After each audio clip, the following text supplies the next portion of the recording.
HSTV, inspiring wellness. News in 30 is brought to you by HSTV and Underglow TV in Ohio.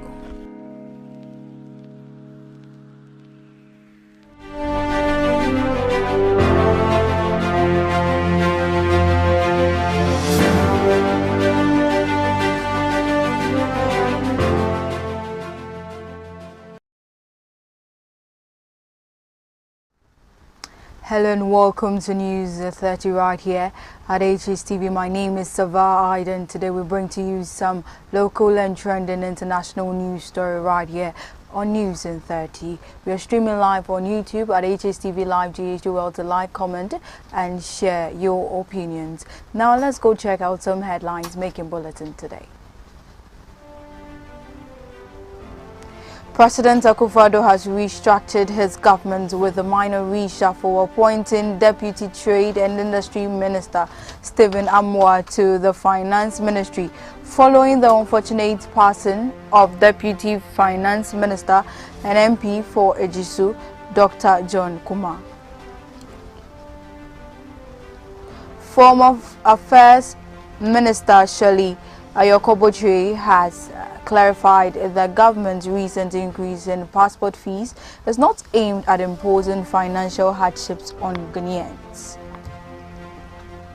3 pre-tertiary teacher unions have called off their 2-week-old strike, which they initiated nationwide on March 20, 2024, citing the government's failure to address their conditions of service.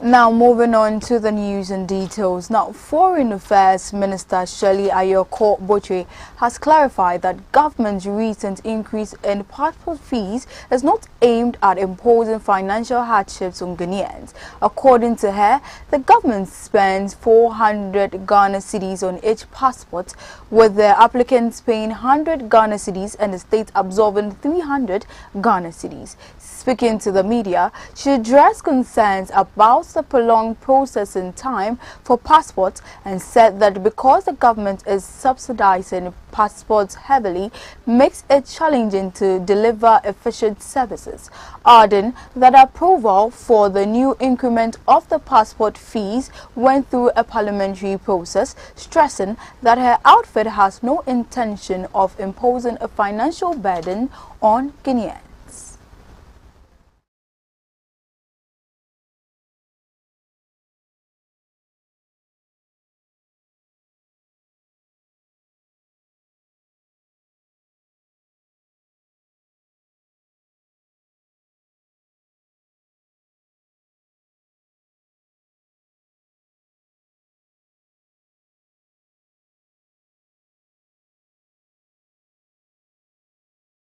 And that was the Foreign Affairs Minister Shirley Ayokobotre speaking about the increment of the passport fees. Now let's move on to another story.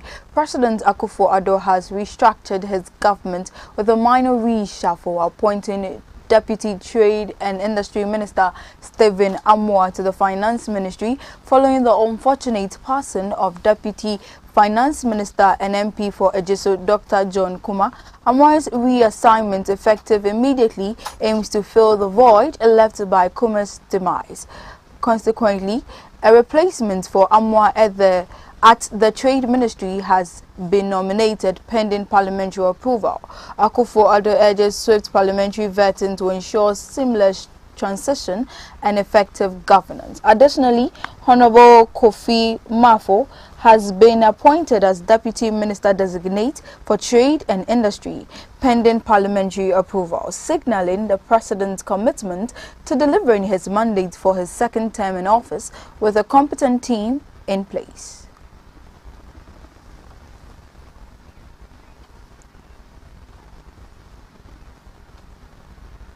Now, in some other story, flag bearer of the National Democratic Congress, John Dramani Mahama, has condemned Matthew Opoku Prempeh, Energy Minister, over comments he made in response to the demand for a load shedding timeline to reduce the impact of a recent power outages. The sector minister in an earlier interview dismissed calls for the insurance of a load shedding timetable by the Electricity Company of Ghana. Addressing members of the Association of Ghana Industries as part of a stakeholder engagement on Tuesday, April 2nd, 2024, Mr. Mahama narrated the minister's comment as disrespectful while asking the government to promptly address the country's power crisis.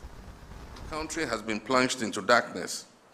Mismanagement of our generating assets and collateralization of the ESLAN, which was meant to provide the resources to finance current and legacy debt, has led us back into doomsday. The best government can do is to eat humble pie, take responsibility for the problem, and work to address it. Unfortunately, that is not the case. I'm aware that businesses and households cannot plan because of the erratic power situation. When citizens demanded for a schedule to enable them plan, which is the least that a responsible government should be doing, Energy Minister Dr. Matthew Opoku Prempeh, who was one of the frontline participants in the Doomsday Must Stop campaign while in opposition, is reported to have said that those asking for a load shedding timetable wish ill for the country and they should publish their own schedule. This is most disrespectful to Ghanaians and the customers of electric power.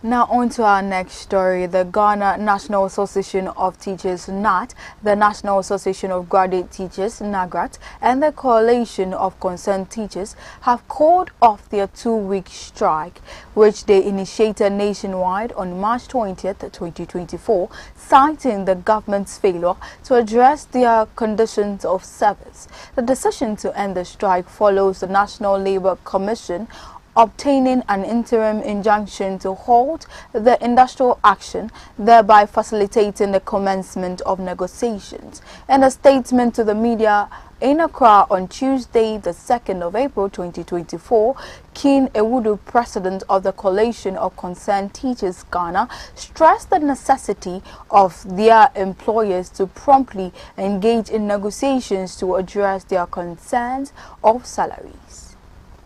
For all our teachers to return to the classroom, and we call on the leadership or the management of Ghana Education Service, Ministry of Education, Ministry of Labour, and also Fair Wages and Salaries Commission to commence negotiations immediately. And not only commence negotiation, but will be seen to work in such a manner that negotiations will end in the interests of the Ghanaian teachers. Thank you very much. But Mr. Kabado, would you describe the ex-party motion from the owners as a mark of bad faith? Well, I think any act that goes to court without the other partner is an act in bad faith. Any court action sought by anybody without the involvement of the other partner to defend him or herself is an act in bad faith. I'd also believe we're not adamant. There are processes that we follow when we embark on strike. So we also, the same way you ascended the ladder, is the same way you descend the ladder. So it is not a case where we're adamant.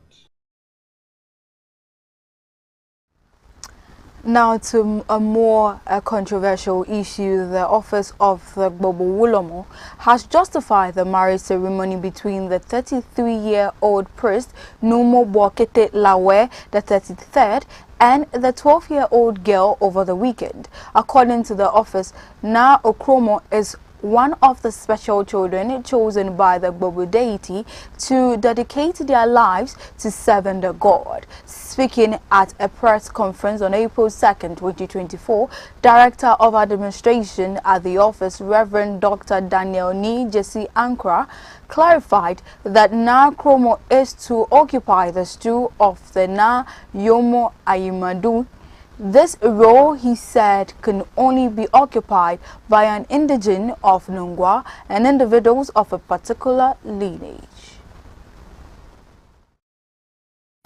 When we mention Babu, it is not a human being. Babu is a deity. If you want to associate this very matter to a human, then when you mention Babu, add the Wulomo. So we have the Babu Wulomo, and then we have the Babu, which is the deity. If Babu has, through divine intervention, taken our lady who is our queen, then it is the deity that has something to do with our queen, and not Babu Wulomo as a person. Like people are speculating that Babu Wulomo has married a younger woman below age. Please, press, we lay it before you. Because most of these unacceptable statements here and there are from the telephones of people who classify themselves as social media. Bloggers. And bloggers. Wait until we clarify ourselves and get out of this mess. And we are going to, without mincing words, all those that have denigrated the image of the Babu Wulomo and those persons behind the scenes that want to destroy the integrity and the social well-being and, again, the tradition of the Gadangme people, we will deal with them. Yes.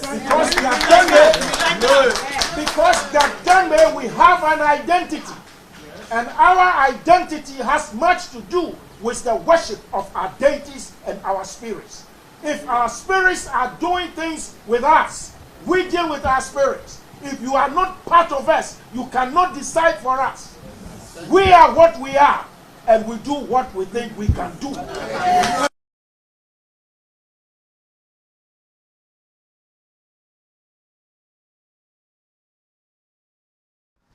Now, still on this very story, the Nungwa Traditional Council has stated that Na Iyomo, the spouse of Babu Wulomo of Nungwa, Numo Bokitelawe Churu, the 33rd, is currently 16-year-old and not 12 years, as previously reported. The statement contradicts the age of 13 given by the Mankralo of the Nungwa Traditional area. Speaking to the media on Tuesday morning, the priest Numo Bokitelawe Churu, the 33rd, weathered a girl in the traditional ceremony that took place on Saturday. Facing criticisms, community leaders have defended their actions, stating that outsiders do not understand their custom and traditions. We have more details of the story for you. The girl in question is actually 16 years old. We accept and agree that by the constitution of the land, she is underage, but she is not married to the Babu Wulomo as it is being stated. That is not the issue.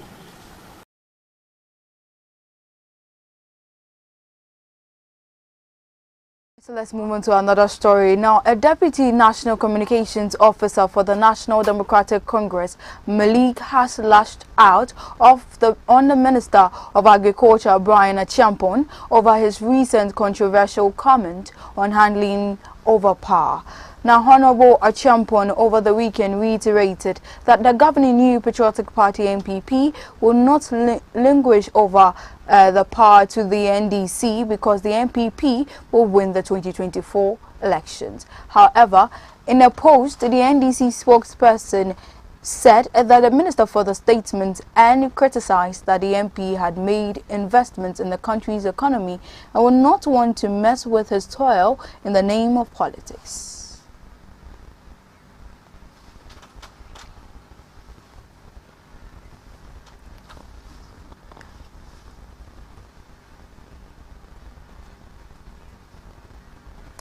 Right, let's go for a very quick breather. When we come back, we have Sports Minutes update for you. Do stay tuned.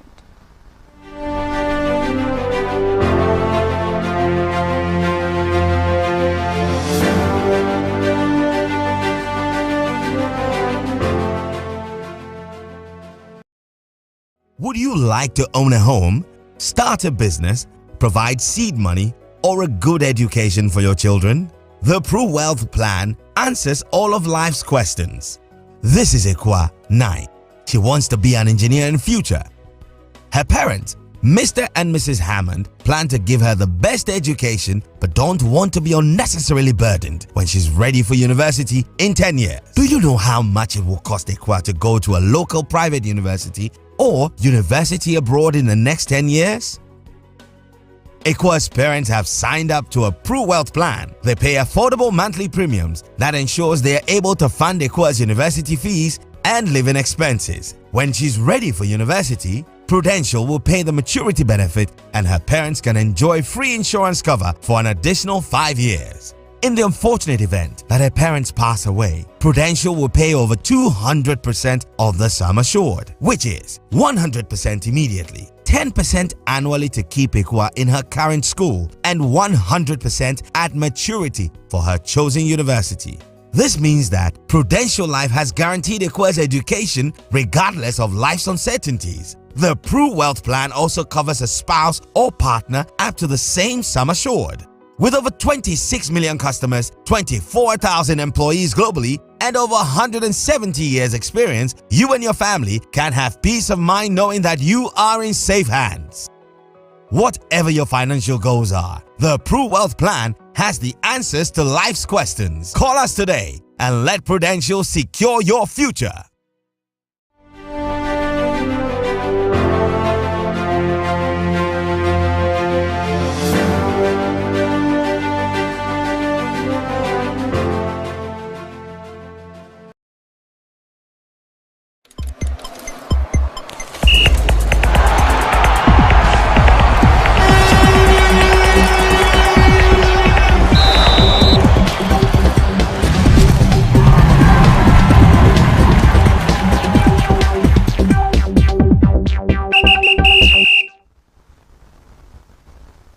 Hello there, welcome back, and this is still News in 30 right here on HSTV. It's time for sports right here with me, Precious Azuma. Now quickly, let's get into the stories for today. And former president of the Ghana Football Association, Kwesi Nyantakyi, has alleged that they paid $100,000 to investigative journalist Anas Aremeyaw Anas for him not to air his part in the number 12 documentary. Nyantakyi said or detailed the conversation and transactions that ensued prior to the airing of the documentary, and he mentioned some prominent figures who had knowledge of the situation and were involved in the arrangements that led to him making an alleged payment of $100,000 to Anas. He said that he got a refund after he was featured in a documentary which was aired in 2018. In the same interview, Kwesi Nyantakyi, who is seeking to replace John Kuma as the MP for the Ejuso constituency, apologized to President Nana Akufo-Addo for mentioning his name in the documentary.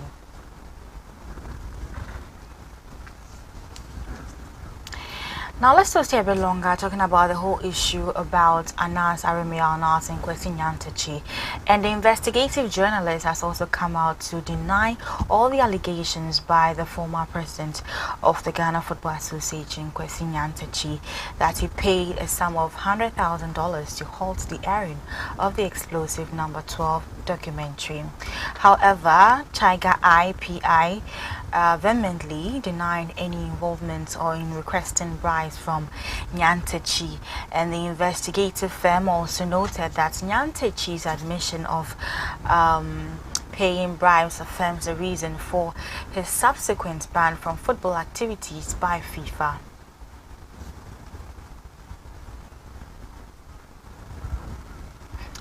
Now let's move on to my next story, and the general manager of Dreams FC, Aminu Shadu, has revealed that the club almost opted not to participate in the 2023-24 CAF Confederation Cup despite winning the slot courtesy of the FA Cup title.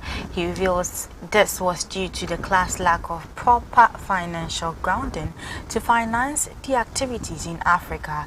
The Still Believe lads are set to to make history in their first time participating in the any African competition after beating Mali Stade Malien 2-1 away in Bamako in the quarterfinals first leg. Aminu Shadu, however, that the club's management was divided over the decision to participate in the competition at the start of the season.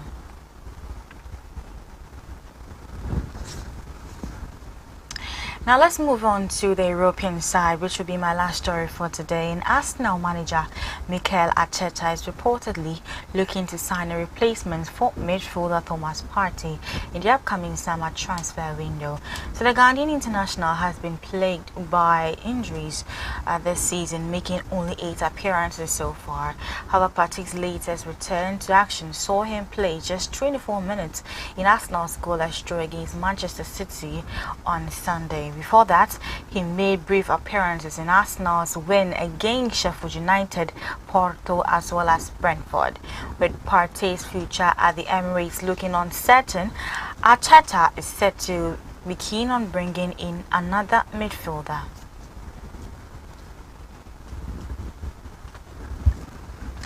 And that'll be all on sports news right here on News in 30. My name once again is Precious Azuma. Global News is up next.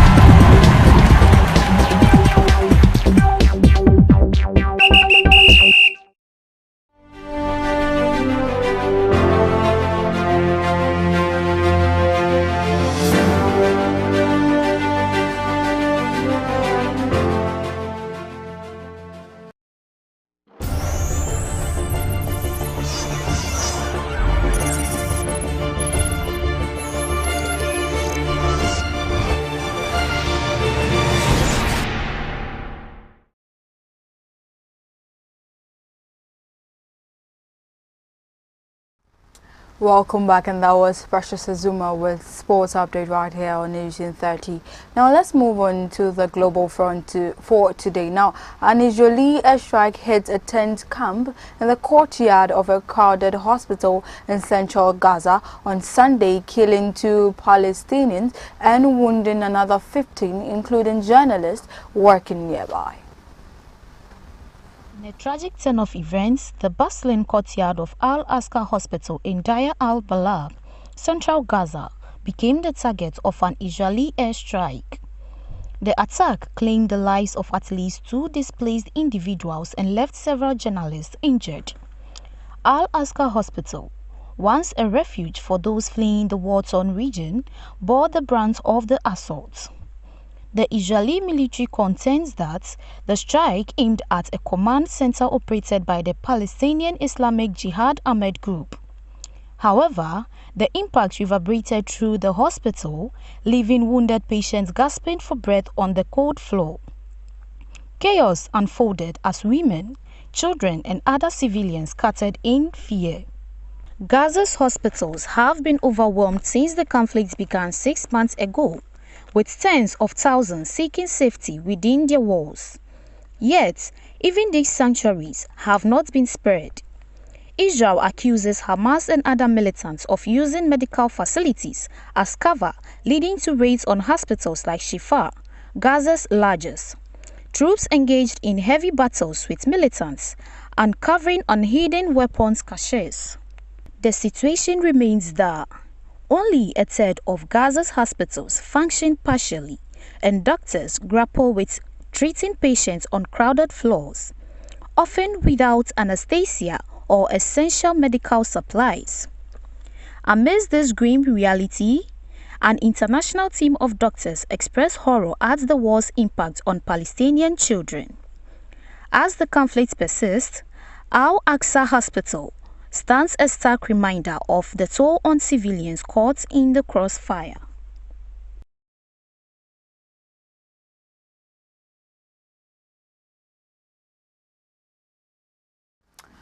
Well, that'll be all for today, but before we take a quick recap of today's headlines. President Nana Addo Dankwa Akufo-Addo has restructured his government with a minor reshuffle, appointing Deputy Trade and Industry Minister Stephen Amoah to the Finance Ministry following the unfortunate passing of Deputy Finance Minister and MP for Ejisu, Dr. John Kumar. Foreign Affairs Minister Shirley Ayokoboche has clarified that government's recent increase in passport fees is not aimed at imposing financial hardships on Guineans. And also, 3 pre-tertiary teacher unions have called off their 2-week-old strike, which they initiated nationwide on March 20th, 2024, citing the government's failure to address their conditions of service.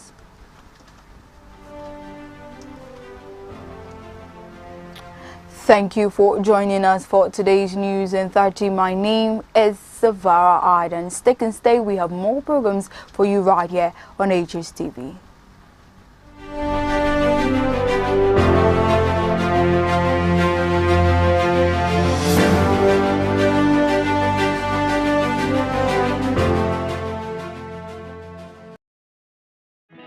News in 30 is brought to you by HSTV and Underglow TV in Ohio.